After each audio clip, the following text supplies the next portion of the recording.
Assalamualaikum warahmatullahi wabarakatuh. Perkenalkan, nama saya Abdurrahman. Assalamualaikum warahmatullahi wabarakatuh. Perkenalkan, nama saya Hana Siti Mardia. Kami dari kelompok 8 ingin menjelaskan kewajiban mempertahankan negara dan cinta tanah air. Nah, sebelum masuk ke pembahasan inti, syarat-syarat negara menurut Civic Education atau yang biasa disebut ketatanegaraan, sebuah negara bisa dibentuk ketika memenuhi beberapa syarat. Yang pertama itu ada balda, yang artinya tanah air.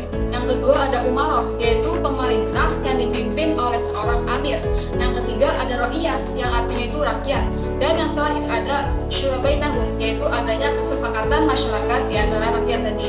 Nah, setelah syarat tadi yang dipenuhi, kemudian dibentuk lembaga-lembaga legislatif yang terdiri dari legislator yang bertugas membuat, menetapkan regulasi-regulasi atau regulation of standing yang biasa disebut peraturan-peraturan regulasi dasar negara, UUD, dan peraturan-peraturan lainnya.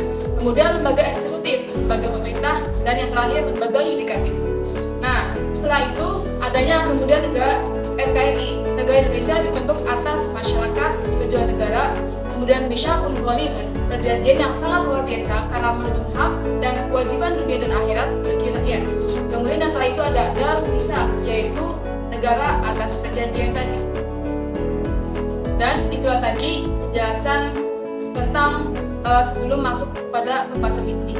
Jadi, cinta tanah air juga dapat diartikan sebagai suatu sikap yang mementingkan kepentingan bangsa dan negara, serta rela berkorban untuk kejayaan bangsa dan negara. Jika cinta tidak terbentuk dalam diri semua warga, maka negara akan mudah menimbulkan kekacauan, pembangunan yang tidak berhasil, pendapatan negara yang menurun, dan hingga tingkat kesejahteraan dan kesehatan warga sendiri yang akan hancur. Cinta tanah air berarti membela dari segala macam gangguan dan ancaman yang datang dari manapun.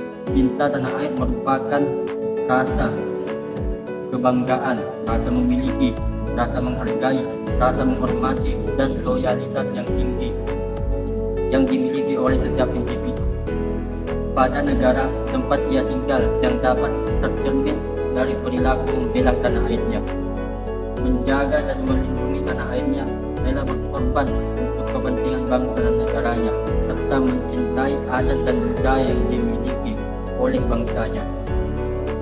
Cinta tanah air adalah sikap dan perilaku yang mencerminkan rasa bangga, setia, peduli, dan penghargaan yang tinggi terhadap bahasa, budaya, politik, dan sebagainya, sehingga tidak mudah menerima tawaran bangsa lain yang dapat merugikan bangsa sendiri. Cinta tanah air juga sering dikenal dengan istilah nasionalisme. Secara ringkas, nasionalisme merupakan paham kebangsaan yang merupakan kesetiaan tertinggi individu terhadap bangsa dan tanah airnya. Cinta tanah air pada hakikatnya merupakan bagian yang tak terpisahkan dalam diri setiap manusia, sebagaimana pengertian cinta tanah air di bagian sebelumnya. Cinta tanah air identik dengan sebutan nasionalisme. A. Jihad mempertahankan negara. Salah satu bentuk jihad mempertahankan negara adalah menjaga persatuan dan kesatuan bangsa. Dalam Al-Quran, perintah untuk menjaga persatuan dan kesatuan sangat jelas, sebagaimana disebutkan dalam Quran Surat Al-Anbiya ayat 92, yang artinya sesungguhnya umatmu ini adalah umat yang satu. Yang kedua, menanamkan nilai nasionalisme religius. Nasionalisme secara sederhana adalah salah satu paham yang menciptakan dan mempertahankan kedaulatan sebuah negara, atau dalam bahasa Inggris disebut nation, dengan mewujudkan satu konsep identitas bersama untuk sekelompok manusia. Yang ketiga, membudayakan syura atau musyawarah. Musyawarah dapat berarti mengatakan atau mengajukan suatu pendapat.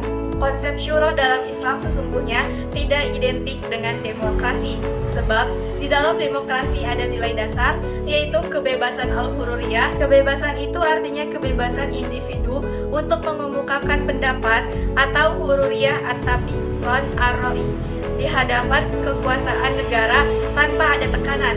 Hal ini dimaksudkan untuk menciptakan keseimbangan antara hak-hak individu warga negara dan hak-hak kolektif dari masyarakat.